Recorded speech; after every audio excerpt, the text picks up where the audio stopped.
666. 과연 이 짐승의 표 혹은 모든 인류들이 성경을 아는 사람들이나 성경을 모르는 사람들이나 666은 관심이 있어요. 이게 뭘까? 그리고 또 많은 상업적 용도로 하나님의 말씀 성경을 바라보는 사람들은 또 이걸 통해서 다양한 많은 것들을 만들어냈습니다. 666에 대해서. 한 666은 과연 무엇을 말할까? 그래서 이 666에 대한 이해를 먼저 분명히 하면서 이 예언의 해석을 풀어보도록 합니다. 이 짐승의 표 666에 대해서는 최소한 4가지 정도의 이 기독교 안에는 해석 방법이 있습니다. 그 4가지 해석 방법이 있는데 그건 무슨 해석 방법이냐? 첫 번째는 과거주의라고 하는 해석 방법이에요. 과거주의 해석 방법. 과거주의 해석 방법이라는 것은 무엇을 말하냐면 다니엘이나 혹은 그 요한계시록에 나오는 적그리스도의 탄생이 어디에다 되어 있느냐? 로마 제국의 멸망. 로마 제국의 멸망까지 혹은 예루살렘의 멸망과 로마 제국과의 관련성에서 찾아보려고 하는 움직임입니다. 이렇게 해서 그들은 당시에 로마 제국에 있는 로마 황제나 로마 제국을 666이다 이런 표현을 가지고 그쪽에다가 성경을 해석한 것이 과거주의 해석입니다. 그 다음에는 또 다른 해석은 무엇이었는가 하면 미래주의 해석이 있어요. 미래주의 해석이 있고 미래주의 해석을 조금 다시 또 이 개신교회가 다시 이 해석을 개신교회적 미래주의로 조금 더 발전시킨 것을 세대주의라고 말합니다. 여기 미래주의 해석이라는 것은 무엇을 말하느냐? 여기 나오는 작은 뿔을 중심으로 해서 이 적그리스도의 세력이 예수님 오시기 7년 전, 예수님이 오시기 재림하시기 7년 전의 사건으로 계시록이나 다니엘서에 나오는 이 적그리스도의 출현 배경을 갖다 몰아넣는 것입니다. 그렇게 해서 역사에 예수님 때부터 이 예수님 재림까지 약 2000년은 침묵하게 되어 있죠. 과거주의 해석은 로마 제국되니까 2000년 이후에 예수님 오실 때까지는 침묵이 되어 있다면 미래주의는 예수님 오시기 전까지 십자가에서부터의 사건이 침묵이 되어 있다는 것입니다. 그런데 이 미래주의 해석을 조금 더 세대주의는 뭐냐? 이 미래주의 해석은 이 제수잇 학자들이 만들어낸 것이에요. 과거주의와 미래주의는 제수잇 학자, 알카자와라고 하는 이 학자들이 만든 것인데 이 과거주의는 예수님 십자가 이후에 공백이 있고 미래주의는 예수님 재림 전에 공백이 있습니다. 근데 이것들에 대한 대안으로 탄생하는 것이 세대주의인데 세대주의는 구원의 방법들을 7시대로 나누면서 그 방법들이 세대마다 다 다르도록 적용되어 있어요. 특별히 오늘날 되게 많은 이 복음주의 운동을 하고 있는 분들은 이 세대주의 해석을 대단히 좋아해요. 오늘날 많은 지식인들, 신학자들이나 성경을 학문적으로 연구하는 많은 사람들은 과거주의 해석 방법을 좋아합니다. 그러나 이래서 이들은 뭐라고 말하느냐? 전부가 다 유럽연합이나 적그리스도의 정체에 대해서 세계 단일 정부의 음모, 여러분 많이 이렇게 잘 보시죠? NWO 이런 거. 그 다음에 성도들의 비밀 휴거에 대해서 미래주의나 세대주의는 이곳에 모든 적그리스도를 갖다 탄생을 합쳐 놓게 되는 것입니다. 그래서 이런 이 세대주의 학파와 미래주의는 그러다 보니까 컴퓨터 칩이나 바코드다, RFID 칩이다, 혹은 베리 칩이다. 이것은 세대주의의 학자들이 대부분 여기에 따르고 있고요. 대부분의 많은 개신교 학자들이 이 세대주의와 미래주의를 섞어놓은 이 세대주의를 따릅니다. 여러분들이 꼭 세대주의를 잘 이해하신다면 뭘 보면 아실 수 있는가 하면 근래 예루살렘 이렇게 많은 문제가 있죠. 미국의 대사를 예루살렘으로 옮기는 문제나 또 여러 가지 이런 것들을 보면서 예루살렘의 제3성전이 중건된다든가 이런 것들은 다 세대주의 학파들의 성경 해석이 되겠습니다. 자, 이런 세대주의나 미래주의나 과거주의 학파는 왜 나오게 됐느냐? 이유가 있습니다. 그것은 사실은 역사주의라고 하는 성경 해석 때문에 그렇습니다. 역사주의라고 하는 성경 해석은 누가 따르냐? 예수님도 물론 이 일을 따랐고요. 종교 개혁자들이 역사주의적인 방법을 따랐습니다. 이들은 역사주의적인 해석 방법을, 역사는 물론 성경도 이렇게 이 역사는 반복된다는 말을 한 것처럼 이들은 어떤 일을 했느냐면은 적그리스도면서 특별히 로마 중세를 장악했던 교황권의 세대에다가 뭘 말했느냐? 그들이 바로 적그리스도다. 적그리스도는 교황 세력이다. 이렇게 말을 한 것이죠. 그래서 이 로마 교황권을 적그리스도의 세력이라고 공격을 받자 이것이 로마 교황권이 적그리스도가 될 수 없다는 것을 변증하고 반대하기 위해서 만들어진 해석 방법이 과거주의 해석 방법과 미래주의 해석 방법이라는 것입니다. 자, 그러니까 여러분 종교개혁을 일으킨 해석은 역사주의 방법이요. 종교개혁을 반대한 반동 종교개혁을 일어난 성경 해석은 미래주의와 세대주의입니다. 그런데 개신교회는 종교개혁을 통해서 나타난 교회입니다. 그런데 이 개신교회가 오늘날 역사주의적인 방법을 버리고 어떤 방법을 따르고 있느냐? 미래주의와 세대주의를 따른다면, 그리고 과거주의 해석 방법을 선호한다면 이것은 곧 뭘 말하는 거예요? 종교개혁을 뭐하고 있다는 거예요? 이미 종교개혁의 의미가 소멸되고 있고 종교개혁이 이미 반대로 돌아가고 있다는 것을 보여주고 있는 것이죠. 그래서 1522년 마르틴 루터가 신약 성경을 주석하면서 그는 666을 베네딕토 6세 당시에 있는 베네딕토 교황에게 저 사람이 바로 적그리스도다, 666이다 이렇게 했습니다. 실제로 마르틴 루터는 뭐라 하겠느냐? 우리는 어떤 얘기를 했는가 하면 우리는 교황권이죠. 교황이 바로 어디냐? 진짜 true and real antichrist. 적그리스도는 누구라? 교황이다. 이렇게 교황이 적그리스도라는 것에 대해서 아주 컨빅션한다. 이렇게 표현합니다. 그런가 하면 개혁자 캘빈은 뭐라고 말했는가 하면 나는 말이죠. 이 교황이 말이죠. 이 하나님의 아들의 대리자. 여기에 the vicar of the Christ라는 말은 하나님의 아들의 대리자라는 뜻이에요. 하나님의 아들의 대리자라는 사실 난 믿지 않습니다. 왜냐? 그가 지금 하고 있는 행동을 봤을 때 엄청난 이런 사람들의 박해하고 이런 이 복음의 이런 모든 것들을 이렇게 드러내는 이런 걸 보면은 적그리스도의 이런 이 양상을 보기 때문에 나는 그는 하나님의 아들의 대리자가 아니라는 것이죠. 즉 이 말은 무슨 말이냐면 교황청의 이 교권이 바로 이 적그리스도의 세력이라 얘기하고 있는 것입니다. 요한 웨슬레 또한 마찬가지입니다. 요한 웨슬레도 역시 마찬가지로 이 교황이 막 하나님보다 더 훨씬 더 높은 모든 것들보다 더 높이고 모든 것들보다 더 위에 있도록 하는 이런 것들을 봤을 때 뭐라는 거예요? 이런 것들을 봤을 때 이 적그리스도는 교황권이다. 요한 웨슬레도 그렇게 말한 것이죠. 실제 많은 역사가들은 그렇게 말합니다. 위클립이나 틴더일이나 쿠레너나 존 버년은 여러분 철러 역정 만든 그리고 여기 아이작 뉴턴 같은 이런 모든 분들 여기 나온 사람들은 다 킹제임스 버전 바이블을 번역했던 이 분들이나 또 여기 웨스트민스터 신앙 고백이나 침례교회 신앙 고백을 얘기한 이런 분들, 이런 조지 윕필드, 조나단 에드워드, 찰스 버전 이런 유명한 많은 분들이 다 뭐라 그랬는가 한 가지로 로마 교황청을 적그리스도, 교황권을 말하는 거예요. 교황이 아니라 the office of papal이니까 교황 권세를 말하는 것입니다. 적그리스도에다가 이것을 일치시켰습니다. 자, 그런데 이것을 반대하기 위해서 생겨난 것이 세대주의 해석이요, 미래주의 해석이다. 그러나 우리는 이제 그런 것이 있다는 것을 보면서 이제 마지막 배도를 보게 되겠습니다. 자, 뭐라고 나오는가 하면 계시록 13장 16절에 저가 모든 자고 작은 자나 큰 자나 부자나 빈궁한 자나 자유한 자나 종들로 오른손에나 이마에 표를 받게 하고 누구든지 이 표를 가진 자 외에는 매매를 못하게 하더라. 그런데 이 표는 곧 짐승의 이름이나 그 이름의 수다. 이렇게 표현되는 666이라고 하는 이야기를 여기서 보게 됩니다. 자, 문제는 이것입니다. 사단의 배도인데요. 사단은 왜 이런 일들을 통해서 사단이 배도를 하는가? 이런 배도의 역사를 보면서 사단은 왜 짐승의 표를 강요할까 하는 것이에요. 이것이 사단의 배도예요. 왜 짐승의 표를 강요할까? 그 이유는 우리는 하나님의 말씀을 통해서 한번 살펴보도록 합니다. 사단이 왜 짐승의 표를 강요하는가를 하나님의 말씀을 통해서 살펴보는 것이에요. 자, 계시록 7장 2절로 3절에 보면 한 천사가 있어요. 살아계신 하나님의 하나님도 뭐가 있어요? 인이 있어요. 하나님의 인을 가지고 하나님의 종들의 이마에다가 인을 칩니다.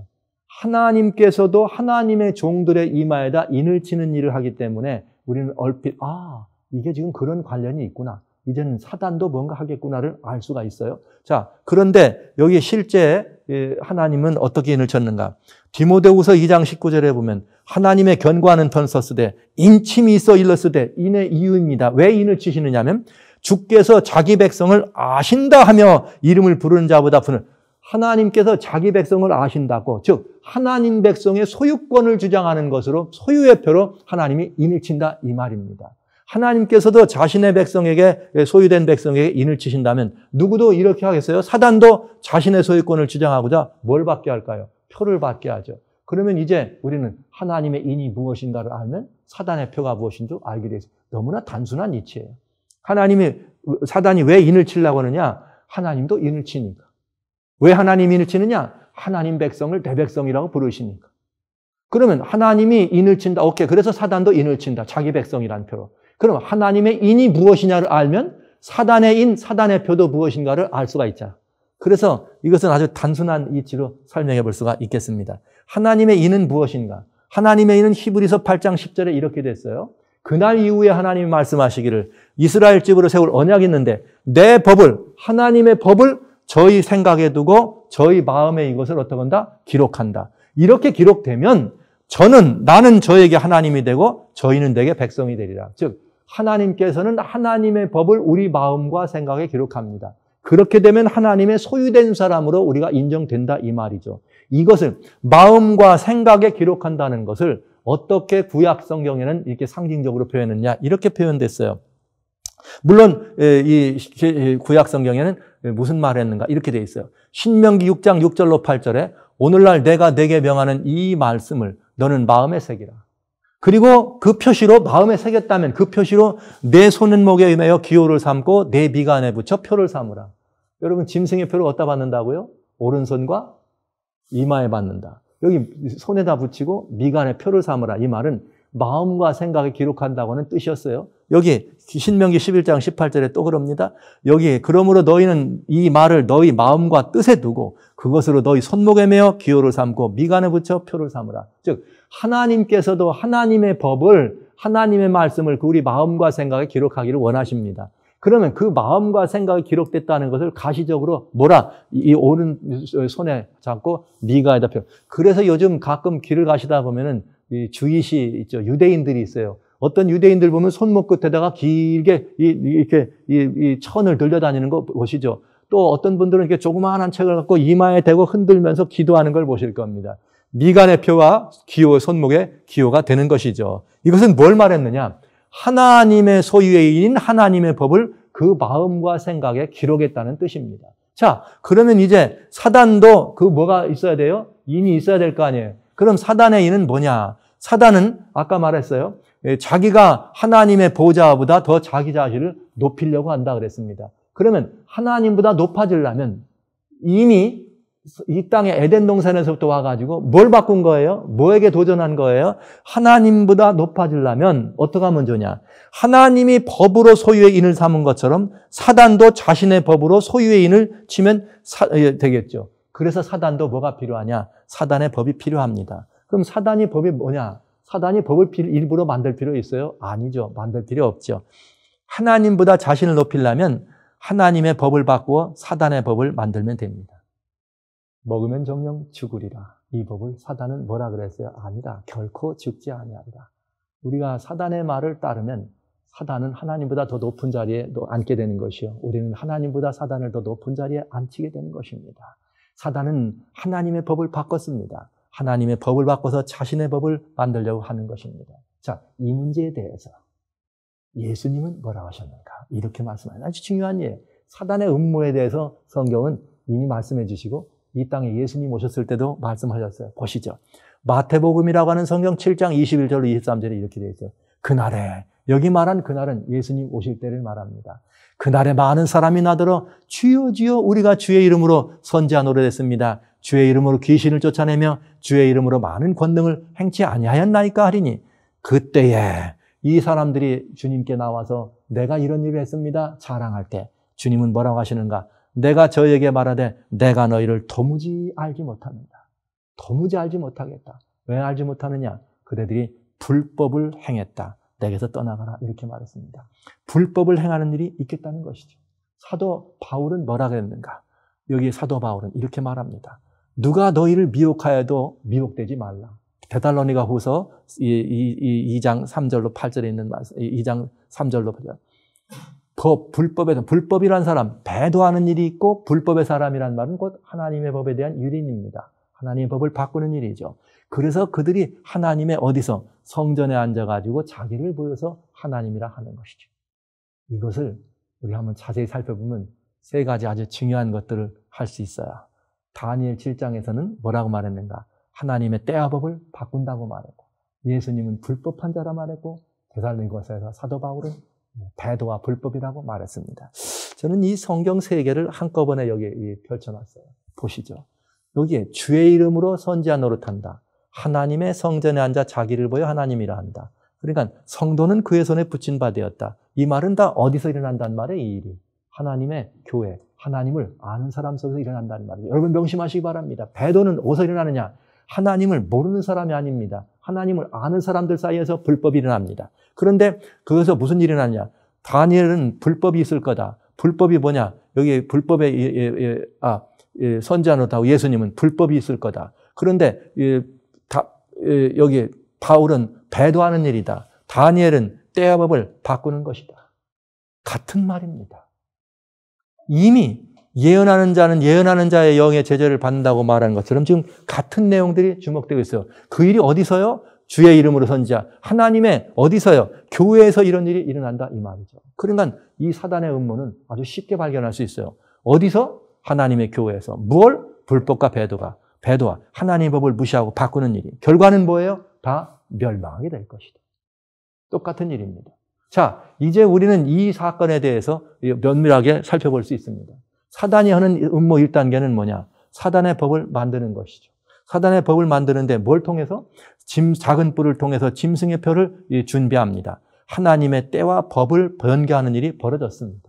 다니엘의 예언입니다. 자, 그러면 다니엘은 말하기를 뭐라고 말했는가? 때와 법을 바꾼다는 때라는 말은 즈만이란 말이요. 곧 이건 뭐냐? 정해진 시호를 말하는 거죠. appointed occasion이란 말은 정해진 시기, 정해진 시간들을 말하는 것입니다. 그러면 여기 하나님의 때와 법 가운데 시간에 관한 하나님의 이 법 가운데 시간에 관한 것은 언제 들어있느냐? 그것은 출애굽 20장에 보면은 하나님의 10계명이 들어있는데 하나님의 10개의 계명이 들어있습니다. 여기 하나님의 10개의 계명 가운데 때와 관한 법은 어디에 들어있느냐? 네 번째 계명에만 때와 관한 법이 들어있습니다. 네 번째 계명 안식일을 기억하여 거룩히 지키라는 말은 appointed occasion, 정해진 때입니다. 그럼 안식일 계명은 어떻게 되어 있느냐? 안식일을 기억하여 거룩히 지켜라. 엿새 동안은 힘써 내 모든 일을 행할 것이나 제7일은 너희 하나님 여호와의 안식일인즉 너나 내 아들이나 내 육축이나 내 문 안에 유하는 객이라도 아무 일도 하지 말라. 왜 그러냐? 이는 엿새 동안에 나 여호와가 하늘과 땅과 바다와 그 가운데 모든 것을 만들고 제7일에 쉬었습니다. 그러므로 나 여호와가 안식일을 복되게 하여 그날을 거룩하게 하였느니라. 여러분 여기 이 네 번째 계명에는 대단히 중요한 게 들어있어요. 여러분 누구라도 너는 나 외에 다른 신을 만들지 말라 할 수 있습니다. 누구라도 너는 우상을 만들지 말라 할 수 있습니다. 누구라도 너는 내 이름 망령되이 일컫지 말라 할 수 있습니다. 누구라도 착하게 살아라 얘기할 수 있습니다. 그러나 누구라도 할 수 없는 말이 있어요. 그건 뭐냐? 나 여호와 외에는 하늘과 땅과 바다와 그 가운데 모든 것을 만든 분은 없습니다.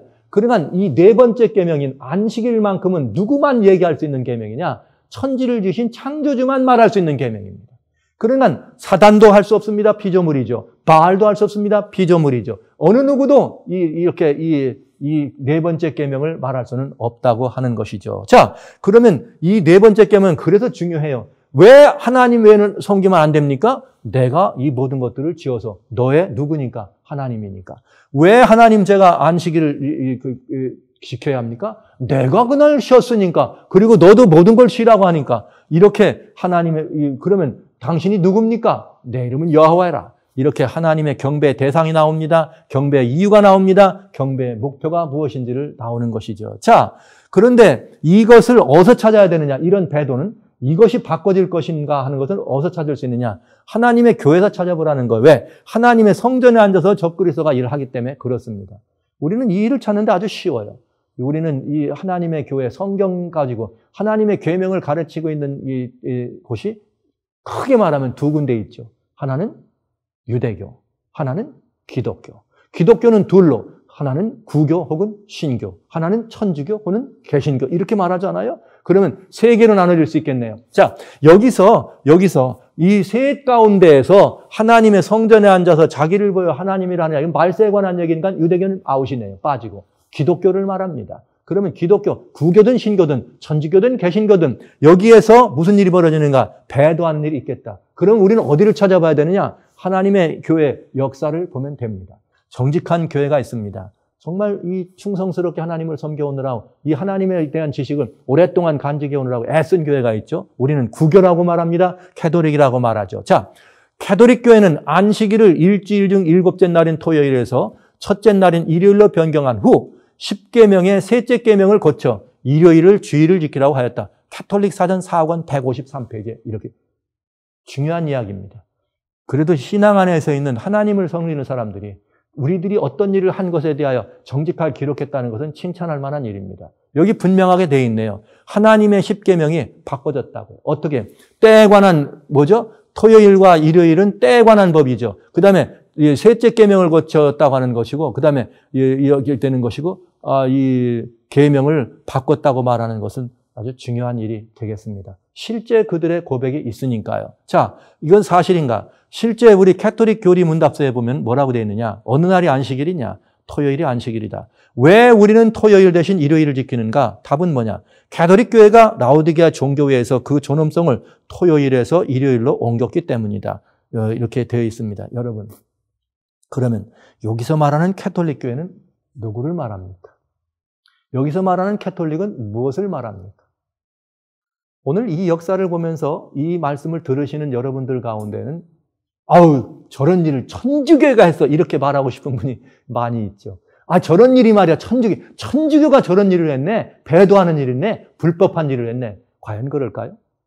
여기에 라오디게아 종교회의라고 하는 것은 AD 364년에 이루어진 일입니다.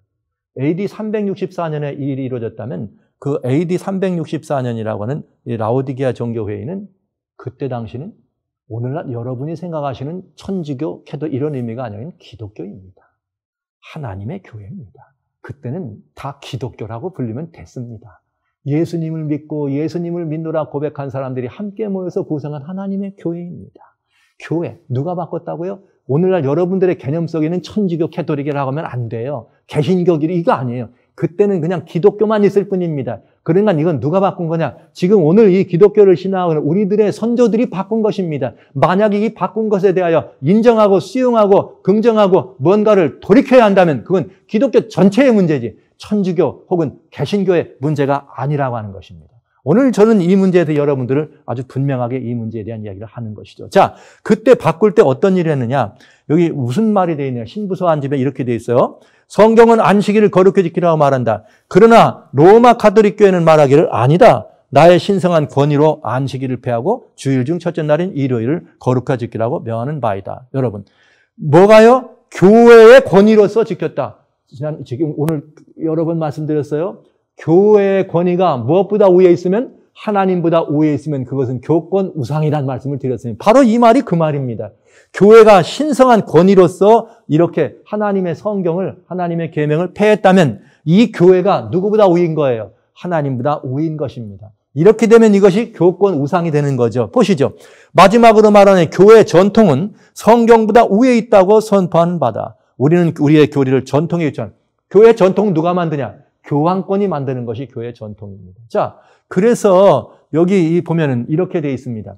일요일 날 이렇게 예배에 어떻게 이런 일이 교회 안에 들어오게 됐느냐? 그 이유는 313년에 이 기독교를 박해하던 이 로마가 컨스탄틴 황제로 말미암아서 313년에 기독교가 공인됩니다. 믿어도 좋다. 이렇게 공인한 다음에 321년 3월 7일 컨스탄틴 황제는 일요일 날을 휴일을 하는 날로 하세요. 여러분 오늘날 쉬고죠. 일요일 날 다 쉽니다. 일요일 날 노는 날입니다. 왜 놀게 된지 아세요? 이때부터 생긴 것입니다. 321년 3월 7일 날 로마로부터 일요일 휴업령, 일요일 날을 공일로 하라는 명령이 떨어진 것이에요. 그래서 그날은 무슨 날이냐? 처음 태어날 때 태양의 존귀한 날에 이렇게 되어 있습니다. 그러니까 일요일 휴업령이라는 말은 사실은 로마가 태양신을 숭배하는 나라였기 때문에 태양의 존귀한 날에 이렇게 여러분 기독교는 우리를 태양을 누구라고 하죠? 의의 태양신 누구? 예수님. 그러니까 이 문제가 어둠의 영, 미혹의 영이 틈타기는 아주 적절하게 되어 있습니다. 로마라고 하는 나라의 황제가 기독교로 개종합니다. 믿어도 괜찮아. 이제 믿어도 얼마나 고마워요. 그런데 말이지, 우리는 무슨 날이야? 존경할 만한 태양의 날에 쉬어야 되겠어. 근데 기독교인들이 생각할 때는 믿게 해준 것도 감사한 일인데, 우리가 일요일 날을 봤더니 의의 태양이 누구예요? 예수님이야. 근데 태양이 누구라는 거예요? 태양의 날이 일요일이라는 거예요. 약간의 사단의 미혹이 틈탈 만한 충분한 여지가 있지 않겠어요? 이런 일이 있었을 때에 325년에 실버스터라고 하는 로마의 교회는 아직 교황이 아니야. 감독이 일요일 날 예배를 드리기 시작합니다. 그러다가 364년 라오디게아 종교회의에서 안식일을 토요일로 해서 일요일로 바꿉니다. 라오디게아 종교회의에서 안식일을 토요일에서 일요일로 바꿉니다. 그때 명분이 뭐였는가? 이 명분은 아주 중요한 명분입니다. 그리스도인들은 안식일을 지킴으로 유대화되거나 토요일이죠. 원래 안식일에 게을러서는 안 된다. 즉 안식일을 지키지 말라면 일해야 되는 거예요. 그날에 일을 해야 한다. 그러나 주일은 특별히 존귀히 여겨야 할 것이다. 여기 말한 주일이 주일 중 첫째 날 일요일을 말한 것입니다. 그리고 그들은 그리스도인들이므로 가능한 그날에서는 일해서는 안 된다. 일요일은 일하지 말라. 만일 유대화되어 가는 것이 발견되면 그들은 그리스도로부터 닫혀진 바 될 것이죠. 끊어질 거라는 거예요. 교회의 공의, 교회가 교회의 이름으로 예수님을 부르고 교회가 교회의 이름으로 예수님의 은혜로 말미암아 그 하나님의 계명에 명시된 안식일을 지키는 것은 교회법으로 어떻게 된 거예요? 그건 유대화되는 것과 마찬가지이기 때문에 안 된다. 그러면 교회에서 끊쳐짐을 받을 것이다. 누가 이런 법을 만들었다고요? 누가요? 천주교가요? 말은 그때 당시엔 캐토릭이란 이름이지만 실제는 우리 기독교가 그 일을 경영한 것입니다. 유대화되는 것을 막기 위해서 기독교가 그 일을 경영한 것입니다. 아주 불행한 역사입니다. 이렇게 해서 이제 이 일요일 날을 예배일로 하나님의 계명이 바꿔지는 일이 시작됩니다. 오래된 사기극입니다. 사단이 교회 안에 들어와서 이 교회를 미혹하고 사단이 이 교회에 대하여 사기를 쳤고 일요일이 아니라 토요일이 아니라 일요일이라고 일곱째 날이 아니라 첫째 날이라고 사기를 쳤고 기독교는 이것을 받아들여서 교회가 바꿈으로 말미암아 온 인류를 향하여 기독교는 사기를 친 것입니다. 하나님의 십계명을 바꿔진 십계명을 온 인류를 향하여 지나간 수천 년, 1700여 년 동안 얘기했다면 교회가 오래된 미혹이었으며 교회가 인류를 향하여 사기친 것과 마찬가지인 것입니다. 성경에 분명히 되어 있는 걸 말이죠. 그런데 여러분 보시죠. 그냥 일반 학생들이 읽는 교과서에도 뭐라고 나오느냐. 한편 그리스도교를 수락 313년, 321년부터 황제 컨스탄틴은 일요일을 안식일로, 일요일 날 쉬라 이 말이에요. 안식일로 하라는 것을 말한 것입니다. 이렇게 교회가 아닌 일반인들도 이 역사 속에서 이 사실을 압니다. 자, 그런가 하면 여러분, 역사만 이렇게 학교에서만 가르치는 게 아니에요. 이거는 중앙일보에서 무슨 일이냐, 94년 1월 1일 날 무슨 일이 벌어졌냐, 유대인들과 카톨릭과의 반목의 역사를 끝장낼 걸 의미해서 교황에 있는 이렇게 서로 간에 교황청과 대사 파견을 합니다. 그때 325년 카톨릭서 유대교를 이단시했습니다. 자, 325년에 카톨릭 기독교죠. 유대교를 이단시해. 그렇기 때문에 유대화되면 안 된다는 법을 364년 만들었다는 거예요. 유대교를 이단시했기 때문에 무슨 일이 벌어졌느냐. 반유대주의 입장을 공식화하기 위해서 안식일도 토요일에서 일요일로 바꿨다. 여러분, 언론도 알아요. 기자들도 알아요. 유일하게 이 사실을 인정하지 않고 모르는 게 누군가? 기독교인들입니다. 이상한 일 아닙니까? 참 이상한 일입니다. 어떻게 하나님의 교회 안에서 이런 일이 벌어질 수 있죠? 사단의 어둠이 완전히 우리를 장악한 것입니다. 고린도후서 4장에는 이런 말이 있습니다. 우리가 하나님의 말씀 때 미혹의 영, 어둠의 영이 이 세상의 신이 믿지 않는 사람들의 마음을 혼미케 해가지고 하나님의 진리의 말씀을 듣지 못하게 한다 그랬어요. 여러분, 이건 대단히 중요한 거예요. 기독교가 미혹을 받아온 것이요, 사단이 이 교회를 향하여 사기를 친 대사기극입니다. 아주 오래된 사기극입니다. 그런데 이 사실을 이렇게 분명히 역사가 이야기하고 아이들도 배우고 학생들이 학교에서 배우는 일입니다. 그리고 모든 이 시사적인 일을 감당하고 있는 언론도 이 사실을 압니다. 알고 보도합니다. 그런데 중요한 건 교회가 안 믿어요. 이상한 일 아닙니까? 정말 참 이상한 일입니다. 종교개혁 이후에도 개신교회가 우리 카톨릭이 만든 일요일 예배를 그대로 따릅니다. 그래서 이 천주교회에서는 교회 그 뉴스에 종종 이런 말들이 나와요. 뭐라고 나오느냐. 자, 교회가 교회가 말이죠. 역사 속에서 어떤 일이 있느냐. 실제로는 4세기 일어난 일입니다. 실제기는 4세기. 이 초대교회 역사 속에서 일어났던 일 가운데 교회에 행한 가장 큰 혁명적인 교회의 변화, 혁명적인 교회가 어떤 역사의 변개점을 가져왔다면 그건 뭐냐. 또 홀리데이를 갖다가 사바스죠. 안식일을 토요일에서 일요일로 바꾼 것이다. 안식일을 토요일에서 일요일로 바꾼 것이 기독교 역사가 가져온 가장 큰 혁명적 변화였다. 이렇게 말하는 것이죠. 이게 대단히 놀라운 일 아닙니까? 그리고 이렇게 말합니다. 사람들, 어떤 사람들이냐? 나는 성경에 정말 가장 큰, 여기 소울 어서리티가 성경이야말로 가장 유일한 최고의 권위가 있다라고 생각하는 모든 사람들은 실제로 어떻게 해야 되느냐? 논리적으로 말하자면 제7일을 구분하는 사람들이 돼서 안식일을 지키라. 이렇게 돼 있어요. 희한한 얘기죠. 이런 일을 우리는 해옵니다. 자, 이것에 대한 교권에 관한 전적인 이야기가 어디에 나왔느냐? 마르틴 루터가 종교개혁을 일으켰을 때 비텐부르크 성문에다 95개자 반박문을 썼습니다. 1517년에. 근데요, 이 뒤에 유명한 라이프치 논쟁이라는 게 있어요. 루터와 에크라고 하는 이 사람이 있는데, 에크는 잉골슈타트에 있는 교수였습니다. 이 사람들이 둘이 논쟁을 해. 마르틴 루터하고 무슨 논쟁을 하냐? 교황의 권위, 그 다음에 성경의 권위, 연옥에 대하여 면죄부와 고해성사에 대해서 마르틴 루터와 에크라고 하는 사람이 토론을 합니다. 근데 여기 대단히 중요한 토론이 나옵니다. 이 토론은 뭐냐? 이 에크는 뭐라고 말하면 교황의 권위는 교황권이 하나님께로부터 왔다. 그 다음에 성경의 권위, 잘 보세요. 오직 성경이라고 하는 오직 성경 사상은 중세말, 종교개혁사라는 말이에요. 현대사조라는 말은 종교개혁자들을 말하는 거예요. 문예부흥할 때. 종교개혁자들 현대사조를 따르는 이단이죠. 여러분, 오직 성경이라는 것을 캐톨릭교회에서는 뭐라고 말했다고요? 이단이다. 이렇게 말한 것입니다. 연옥에 대해서도 말했어요.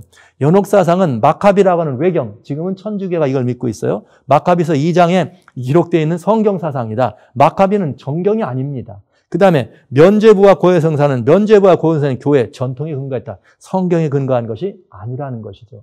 이런 대단히 중요한 가치가 있는 내용들이죠. 자, 한번 보겠습니다. 루터, 로마교의 권위란 성경의 역사나 성경에 근거한 것이 아니다. 에크는 NO! 로마교의 권위는 예수님으로부터 부여된 것이다.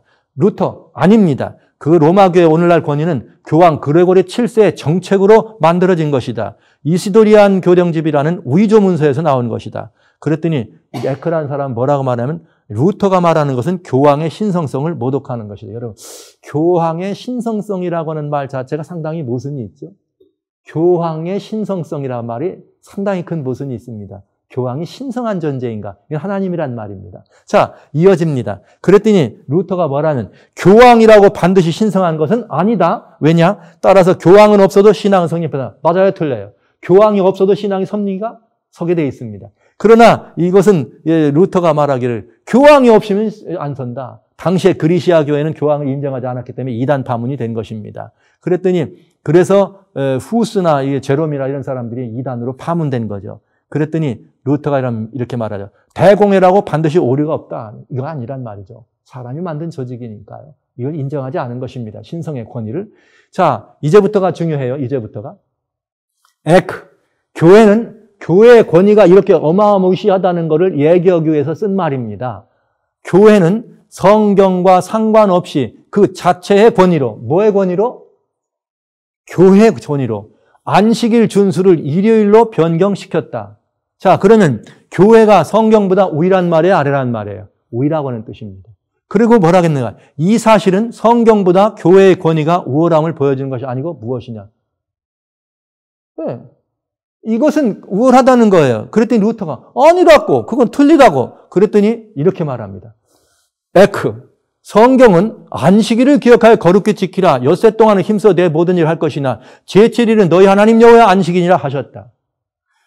그러나 교회는 자신의 권위, 교회의 권위로서 그 안식일을 성경과는 상관없이 주의 첫날로 바꿨다. 분명하잖아요. 이보다 더 어떻게 분명할 수 있습니까? 우리 모든 기독교인, 사랑하는 기독교인들이시여, 분발해야 됩니다. 분연이 일어나야 합니다. 이건 분명한 사실입니다. 하나님의 성경을 왜곡시키고 하나님의 계명을 왜곡시켰는데 이것이 인간적 권위로 왜곡됐다. 교회라고 하는 이름을 왜곡했다고 이렇게 공공연하게 얘기하는데 왜 여러분들은 이 사실을 받아들이지 않는지 모르겠습니다. 이것이 대사기극 아니고 무엇입니까? 가장 오래된 사기극이 아니고 뭡니까? 왜 그러냐고요? 이미 우리는 지금까지 봐왔습니다. 사단이 경배받기 위해서는 무슨 일을 할 거라고요? 하나님의 계명을 바꿀 거라고. 이것이 어디서 일어난다고요? 하나님의 교회에서 일어난다고요. 그런데 정작 교회에서 일어나도 그 안에 일어났지만 오래된 은밀한 가운데 온 미혹의 역사였기 때문에 교회가 이 사실을 바꾸고도 교회는 이 사실을 인정하지 않는 것입니다. 얼마나 분명합니다. 당사자들입니다. 직접 만든 당사자들. 이 당시 다시 말하지만 아직도 기독교를 말하는 것이에요. 여러분이 지금 알고 있는 무슨 캐톨릭 천주교라는 의미가 아닙니다. 이름은 캐톨릭이지만 기독교입니다. 보시죠. 이렇게 말합니다. 안식일은 하나님에 의해 여러 번 명령되었다. 여기 대단히 중요한 변증이 있습니다. 그리고 복음서만 아니라 사복음이죠. 바울 서신에서도 안식일은 끝났다고 선포되지 않았다. 즉 바울도 안식일을 뭐 했단 말이에요? 지켰다. 그랬음에도 불구하고 교회는 성경과는 상관없이 성경과는 상관없이 교회의 권위로 사도들을 통하여 주의 날을 설정했던 것이죠. 예, 너무나 분명합니다. 이렇게 분명한 사실, 이게 존 에크라고 하는 사람이 같이 그 라이프니츠 논쟁에 나와 있는 내용입니다. 이렇게 분명함에도 불구하고 교회가 이 사실을 믿지 않는다는 건 참으로 놀라운 일입니다. 그래서 1521년 4월 18일 브롬스 종교회에서 교황청은 루터를 파문하는 대사를 파견합니다. 그리고 그곳에서 루터, 그대가 가진 모든 신앙적 신앙관념, 종교적 이 모든 관념들을 포기하라, 신조를. 그러면 그대를 용서하겠다. 그러나 루터의 대답은 이것이었습니다. 나의 잘못을, 하나님의 말씀인 성경은, 오로지 하나님의 말씀인 성경은 교리의 시금석이요 품성의 표준입니다. 나의 잘못을 성경으로 말해 주십시오. 이렇게 말했습니다. 나는 절대로 내가 지금까지 성경에서 나온 이 말씀을 가리킨 것을 포기할 수 없습니다. 그때 교황청은 이렇게 말했습니다. 루터, 그대는 이제 이단이라 파문한다. 이단 파문을 선고합니다. 마르틴 루터는 그때 이렇게 대답합니다. 오케이, 좋습니다. 나는 여러분이 이단이라고 해도 괜찮습니다. 나는 여러분들이 이단은 나는 교황청의 이단입니다. 그러나 여러분은 하나님의 이단입니다. 이것이 종교개혁에 불씨를 붙인 놀라운 사건이었습니다. 여러분, 루터는 교황권의 이단이 되었습니다. 그러나 교황청은 하나님의 이단이 된 것입니다. 여러분들은 어떻게 생각하십니까? 이 문제에 대해서. 이렇게 해서 이 하나님의 이 날, 제7일 안식일이 주일 중 첫째 날인 일요일 날로 바꿔지게 됩니다. 요한 바오로 2세, 이 아주 유명한 이 교황님, 1998년 여기 7월 5일에 사도서신을 보냅니다. 뭐에 대한 것이냐? 디에스 도미니, 주의 날에 대한 사도서신을 보냅니다. 여긴 누구냐? 정말 소중한 이런 그 모든 이 사제들과 또 그 형제 자매들에게 이 편지를 보냅니다. 아주 두꺼운 책이에요. 거기에 보면은 어떤 일이 나오느냐? 18번째 조항에 From the Sabbath to Sunday.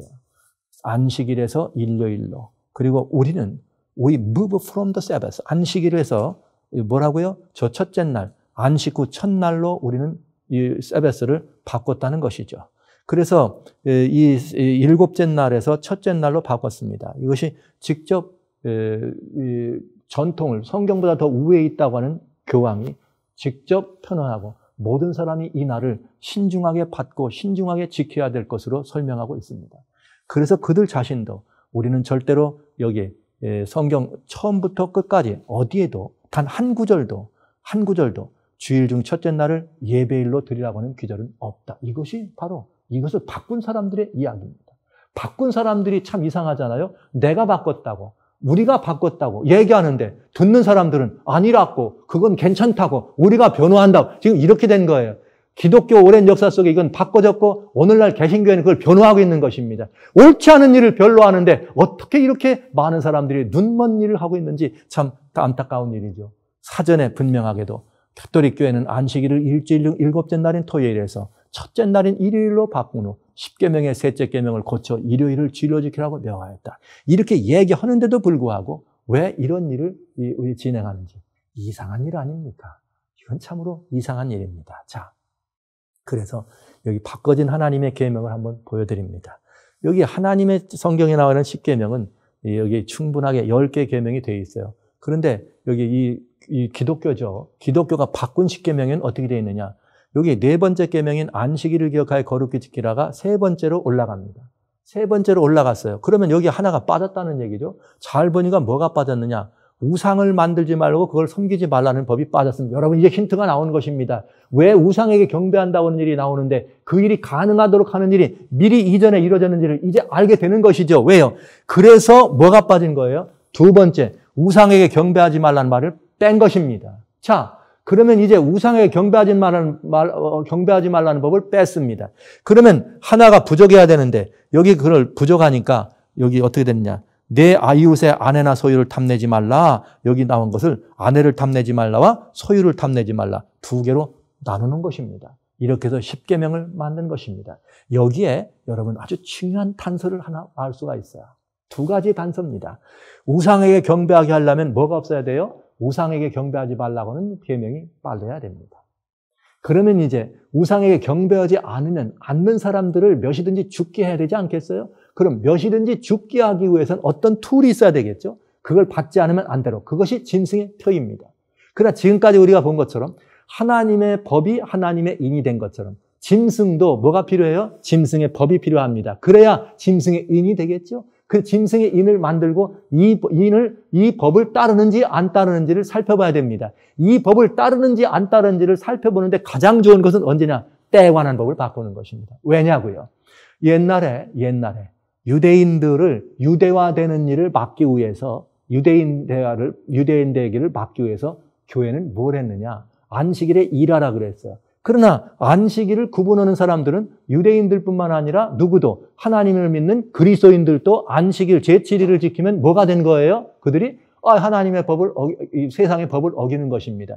그래서 그들은 뭘 지켰어요? 안식일을 지킬 수가 없었던 거예요. 그러나 안식일을 지키면 뭐가 되니까? 주일을 안 지키고 안식일을 지키면 누구로 오해받으니까? 유대인으로 오해받으니까. 이게 마지막 때도 똑같이 일어난다 이 말입니다. 그래서 이제 짐승의 우상과 짐승의 음행이 벗겨지는 사건을 우리는 완전하게 이해할 수 있는 것이죠. 자, 그래서 사단은 왜 하나님의 계명을 바꾸려고 하느냐? 바꾸려고 하는 이유가 있다. 미국을 앞세워서 우상을 세우고 우상 경배를 경배하게 하면서 결국은 사단이 경배받게 하려고 하는 거죠. 모든 인간을 경배하게 하는 것. 그런데 사단이 가장 증오하는 법이 있어요. 하나님의 10계명입니다. 그 하나님의 10계명 가운데 더 증오하고 꼭 있으면 안 되는 계명이 있는데 그게 뭐냐? 네 번째 계명입니다. 때에 관한 법입니다. 왜 그러냐?